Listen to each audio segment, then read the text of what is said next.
Hello दोस्तों and welcome to Sco Clevers daily editorial podcast. मैं हूं नेहा, आपकी अपनी इंग्लिश लैंग्वेज दोस्त। आज हम द हिंदू के 11 नवंबर 2025 के दोनों एडिटोरियल्स को एकदम चीर फाड़ के समझेंगे, वर्ड बाय वर्ड। एंड हाँ, एक स्पेशल अनाउंसमेंट। इन एडिटोरियल से निकाले गए सारे इंपॉर्टेंट वोकैबुलरीज की प्रीमियम पीडीएफ आपको हमारे स्को क्लेवर टेलीग्राम चैनल पर एकदम फ्री मिलेगी। चैनल ज्वाइन करने का लिंक नीचे डिस्क्रिप्शन में है, सो डोंट मिस आउट। एक छोटी सी टिप, अगर आपको कोई सेंटेंस या एक्सप्लेनेशन समझने में टाइम लगे तो feel free to pause the podcast. Sentence को एक बार फिर से सुनिए और हो सके तो समझने के बाद उसे 2 बार जोर से पढ़िए। Trust me, if beginners do this consistently, आपकी इंग्लिश सिर्फ 6 महीनों में ड्रास्टिकली इंप्रूव हो जाएगी। This is a promise. So ready, let's dive into the first editorial. इसका टाइटल है in free fall on violence hit Sudan. मतलब फ्री फॉल में यानी बिना किसी रोक टोक के नीचे गिरता हुआ हिंसाग्रस्त सूडान के बारे में। और सब टाइटल है Sudan's hopes for a return to democracy look dim. मतलब सूडान में लोकतंत्र की वापसी की उम्मीदें धुंधली दिख रही हैं। Let's begin. Sudan is no stranger to violence by paramilitary forces. Sudan के लिए पैरामिलिट्री फोर्सेस यानी अर्धसैनिक बलों द्वारा की गई हिंसा कोई नई बात नहीं है। Yet the rape, pillage and mass killings carried out by the Rapid Support Forces (RSF) in El Fasser after their capture of the city in the Darfur region in late October, फिर भी L फसर शहर में RSF द्वारा किए गए बलात्कार, लूटपाट और सामूहिक हत्याएं जो उन्होंने अक्टूबर के अंत में दारफूर क्षेत्र के इस शहर पर कब्जा करने के बाद की, वो सूडान के भयानक स्टैंडर्ड्स के हिसाब से भी चौंकाने वाली थी। The RSF, a predominantly Arab militia known for its brutality against Sudan's African communities, unleashed a wave of atrocities, including a massacre at a maternity hospital. RSF, जो मुख्य रूप से एक अरब मिलिशिया है और सूडान के अफ्रीकन समुदायों के खिलाफ अपनी क्रूरता के लिए जानी जाती है, उसने अत्याचारों की एक लहर फैला दी जिसमें एक मैटरनिटी हॉस्पिटल यानी प्रसूति अस्पताल में हुआ नरसंहार भी शामिल है। The RSF now controls 5 of Darfur's capitals, tightening its grip over the famine-stricken region. RSF अब दारफूर की 5 राजधानियों को कंट्रोल करता है, जिससे अकालग्रस्त क्षेत्र पर इसकी पकड़ और मजबूत हो गई है। In a chilling demonstration of impunity, RSF militants posted footage of some of their crimes on social media. सजा से बचने के डर के बिना एकदम बेशर्मी से आरएसएफ के उग्रवादियों ने अपने कुछ अपराधों के फुटेज सोशल मीडिया पर पोस्ट किए। Can you believe the audacity? Born from the Arab supremacist Janjaweed militia in the early 2000s, 2000 के दशक की शुरुआत में अरब को सर्वश्रेष्ठ मानने वाली जंजावेड मिलिशिया से जन्मे, the group had faced accusations of ethnic cleansing and genocide against non-Arab communities in Darfur. इस ग्रुप पर दारफूर में गैर अरब समुदायों के खिलाफ एथनिक क्लिंजिंग यानी जातीय सफाया और जेनोसाइड यानी नरसंहार के आरोप लग चुके हैं। ये बहुत हेवी वर्ड्स हैं aspirants. I hope you know the meaning. It laid siege to El Fasser, the Sudanese army's last major stronghold in Darfur, 18 months ago. इसने 18 महीने पहले एल फसर की घेराबंदी की, जो दारफूर में सूडानी सेना का आखिरी बड़ा गढ़ था। A blockade that triggered a famine in the region. एक ऐसी नाकाबंदी जिसने इस क्षेत्र में अकाल ला दिया। More than 12 million people have been displaced since Sudan's civil war broke out in April 2023 and tens of thousands killed. अप्रैल 2023 में सूडान का गृहयुद्ध छिड़ने के बाद से 12 मिलियन से ज्यादा लोग विस्थापित हो चुके हैं और हजारों मारे गए हैं। According to UN experts, the country is now facing the worst humanitarian crisis. UN experts के अनुसार देश अब दुनिया के सबसे खराब मानवीय संकट का सामना कर रहा है। While both the army and the RSF have been accused of war crimes, the atrocities by the paramilitary force have increasingly been described as genocidal. हालांकि सेना और आरएसएफ दोनों पर युद्ध अपराधों के आरोप लगे हैं, लेकिन पैरामिलिट्री फोर्स द्वारा किए गए अत्याचारों को अब तेजी से नरसंहार के रूप में बताया जा रहा है। When the regime of dictator Omar al-Bashir fell in 2019, many hoped that Sudan was on the cusp of a new dawn. जब 2019 में तानाशाह ओमर अल-बशीर का शासन गिरा, तो कई लोगों को उम्मीद थी कि सूडान एक नई सुबह की दहलीज पर है। But hopes for a democratic transition were short-lived as the military and the RSF jointly staged a coup in 2021.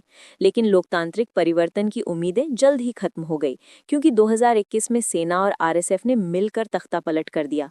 Mr. Bashir had raised the RSF out of the ranks of Janjaweed and treated the group as his personal army. Mr. Bashir ने RSF को जंजावेद के rank से खड़ा किया था और इस group को अपनी पर्सनल आर्मी की तरह मानते थे. He used it to neutralize domestic opposition and as a parallel structure to the military. Basically अपनी पावर सिक्योर करने का classic dictator move. Yet when the roots of the Bashir regime were shaken by public protest in 2019, the RSF turned against him. फिर भी जब 2019 में जनता के विरोध से बशीर शासन की जड़ें हिल गईं, तो RSF उसी के खिलाफ हो गया. Talk about loyalty. But once the military consolidated power in 2021 and insisted that the RSF integrate with the regular army, the alliance between the army and the RSF fell apart, plunging Sudan into civil war. लेकिन एक बार जब सेना ने 2021 में सत्ता मजबूत कर ली और इस बात पर जोर दिया कि आरएसएफ नियमित सेना के साथ इंटीग्रेट हो जाए यानी मिल जाए, तो सेना और आरएसएफ के बीच का गठबंधन टूट गया, जिसने सूडान को गृहयुद्ध में धकेल दिया. Today, the military government backed by Egypt controls most of Sudan, while the RSF supported by the UAE dominates Darfur. आज मिस्र द्वारा समर्थित सैन्य सरकार सूडान के अधिकतर हिस्से को नियंत्रित करती है, जबकि यूएई द्वारा समर्थित आरएसएफ दारफूर पर हावी है. Earlier this year, the army pushed the RSF out of Khartoum, the capital. इस साल की शुरुआत में सेना ने आरएसएफ को राजधानी खार्तूम से बाहर धकेल दिया. But the fall of El Fasser confirms that the militia remains entrenched in its stronghold. लेकिन एल फसर का पतन ये कंफर्म करता है कि मिलिशिया अपने गढ़ में मजबूती से जमी हुई है. If the fighting continues, Sudan risks more death, destruction and even a state collapse. अगर लड़ाई जारी रही तो सूडान में और अधिक मौत, विनाश और यहाँ तक कि स्टेट कोलैप्स यानी राज्य के पूरी तरह से ढह जाने का खतरा है. The atrocities in El Fasser should serve as a wake-up call for the international community. El Fasser में हुए अत्याचार इंटरनेशनल कम्युनिटी के लिए एक wake-up call यानी एक चेतावनी की तरह काम करने चाहिए. The war must be brought to an end. इस युद्ध को समाप्त किया जाना चाहिए. For that, the backers of both the military and the militia should press for talks instead of sending more weapons into Sudan. इसके लिए सेना और मिलिशिया दोनों के समर्थकों को सूडान में और हथियार भेजने के बजाय बातचीत पर दबाव डालना चाहिए. Alright guys, पहला एडिटोरियल तो हो गया and I know काफी हैवी था. सूडान की सिचुएशन सच में बहुत सीरियस है. चलिए before we move to the next editorial एक छोटा सा बट बहुत important break.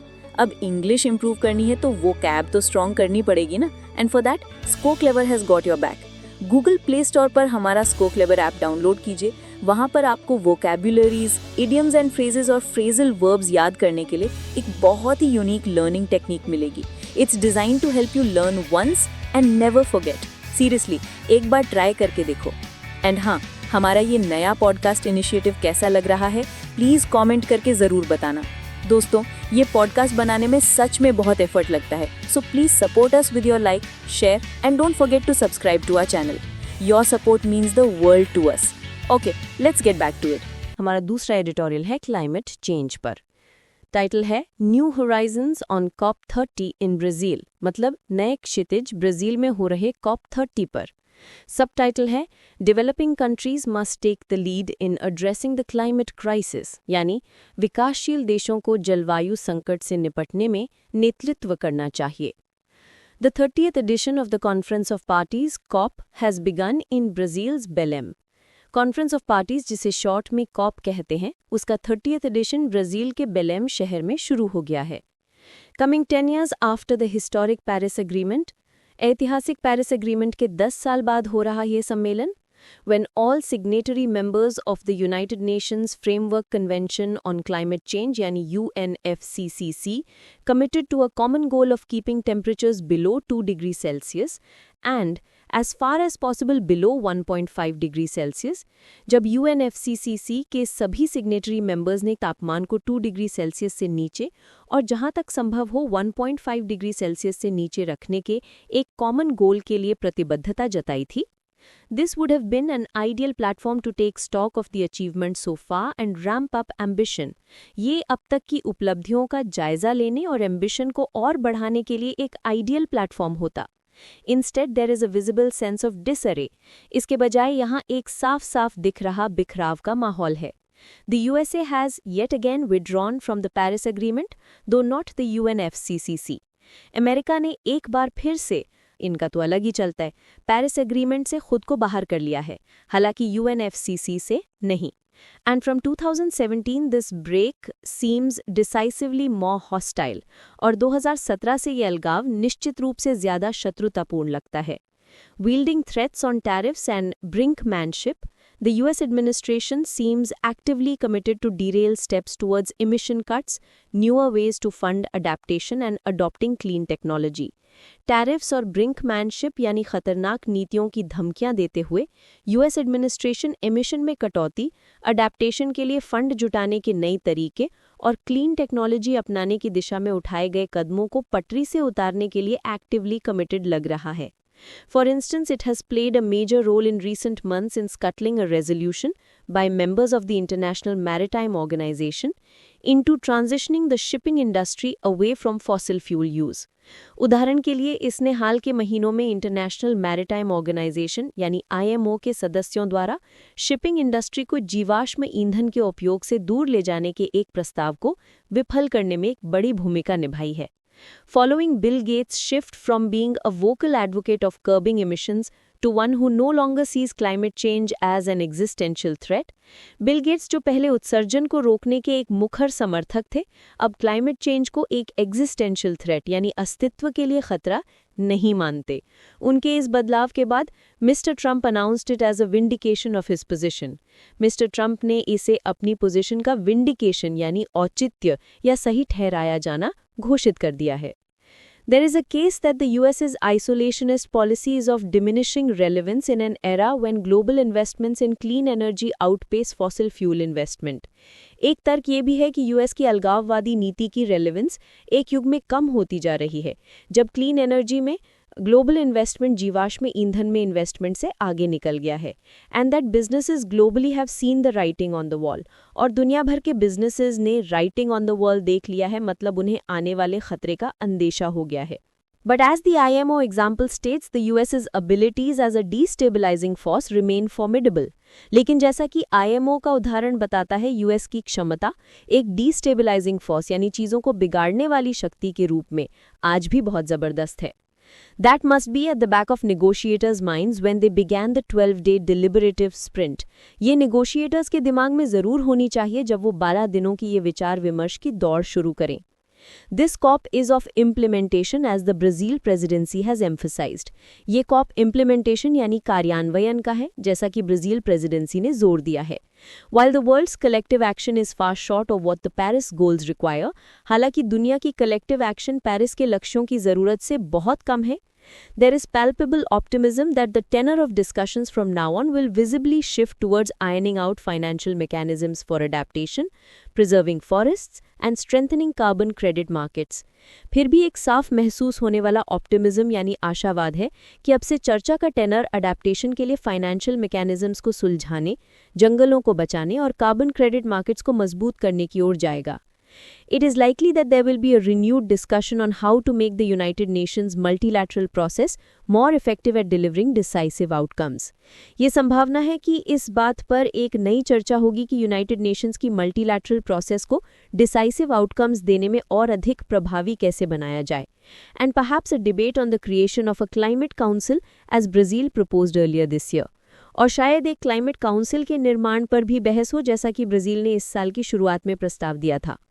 All this promises fresh energy and verve to a process that has come to be seen as ineffective in addressing the climate crisis.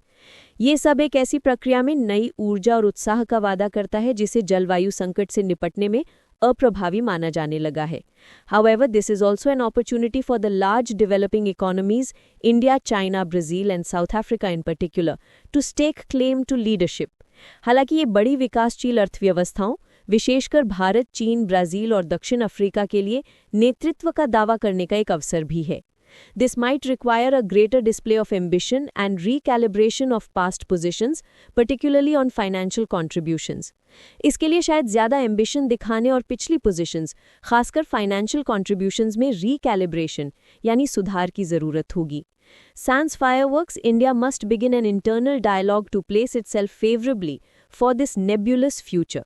बिना किसी हो हल्ले या दिखावे के इंडिया को इस नेब्यूलस यानी अस्पष्ट भविष्य के लिए खुद को एक अच्छी स्थिति में लाने के लिए एक इंटरनल डायलॉग यानी अपने देश के अंदर एक बातचीत शुरू करनी चाहिए।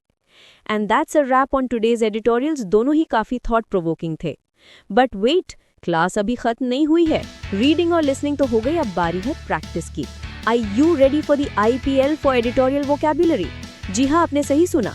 स्कोर क्लेवर के टेलीग्राम चैनल पर हर शाम 7 बजे होता है a live editorial vocab league. It's the perfect way to test your learning. We have monthly leagues, scores and exciting rewards for the winners. So what are you waiting for? Competition में participate करो and see where you stand. Description में दिए गए link से हमारा Telegram channel join करो and become a part of the Score Clever vocab league. This is your host Neha, signing off from Score Clever. Keep learning, keep growing. Bye bye.